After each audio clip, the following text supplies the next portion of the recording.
ప్రజలే అసలు యజమానులు. ప్రభుత్వం ఏదైనా కావచ్చు, ప్రజలే అసలు యజమానులు.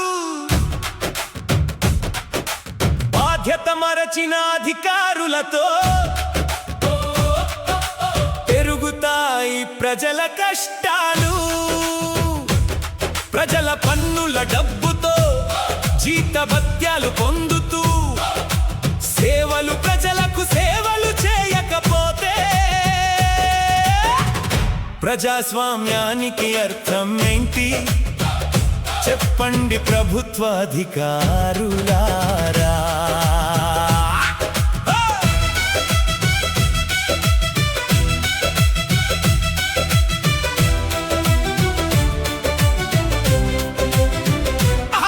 తమ రెక్కల కష్టంతో రూపాయి రూపాయి దాచిన సొమ్మును పన్నులుగా ప్రభుత్వానికి చెల్లించిన కష్టజీవుల చెమట చుక్కలతోనే కేంద్ర రాష్ట్ర ప్రభుత్వాల ఖజానాలు నిండినవే. ఆ డబ్బుతోనే జీతాలు పొంది సర్వ సౌఖ్యాలు పదవుల గౌరవం పొందుతారు. అదే ప్రజలు ప్రభుత్వ కార్యాలయానికి వస్తే ఎందుకు గంటల తరబడి తిప్పుతారు? గ్రామ పంచాయతీ నుంచి జిల్లా కలెక్టర్ కార్యాలయం వరకు ప్రజలకు సేవ చేయడమే కదా మీ బాధ్యత. ఫైళ్ళ గుట్టల మధ్య ప్రజల హక్కులు నలిగిపోతే ఎక్కడ ఉంటుంది ప్రజాస్వామ్యం? ప్రభుత్వం ఏదైనా కావచ్చు, ప్రజలే అసలు యజమానులు. బాధ్యత మరచిన అధికారులతో పెరుగుతాయి ప్రజల కష్టాలు. ప్రజలు చెల్లించిన పన్నుల డబ్బుతో జీతభత్యాలు పొందుతూ ప్రజలకు సేవలు చేయకపోతే ప్రజాస్వామ్యానికి అర్థమేంటి? చెప్పండి ప్రభుత్వ అధికారులారా.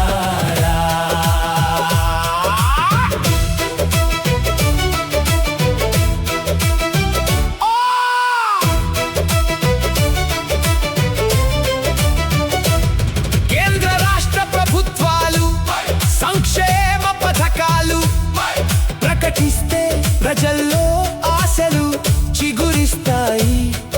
అమలులో నిర్లక్ష్యం జరిగితే ఆ ఆశలన్నీ ఆవిరైపోతాయి.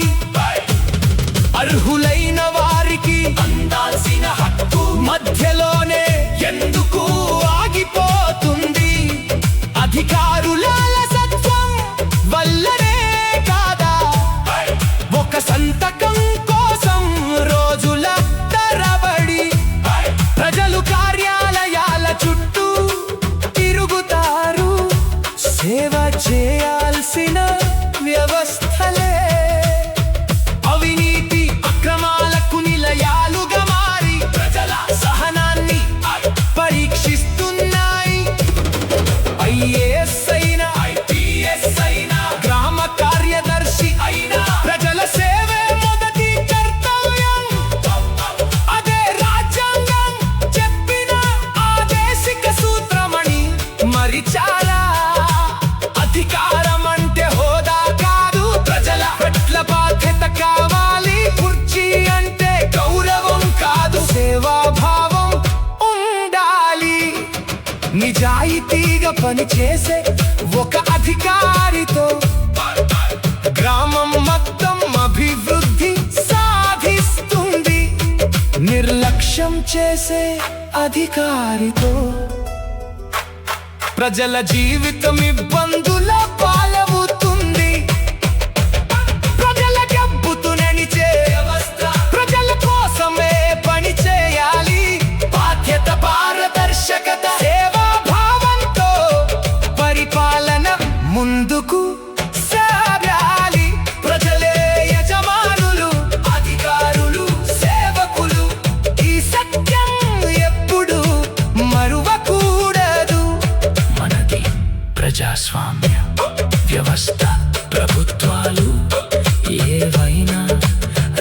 రావచ్చు పోవచ్చు ప్రజలే అసలు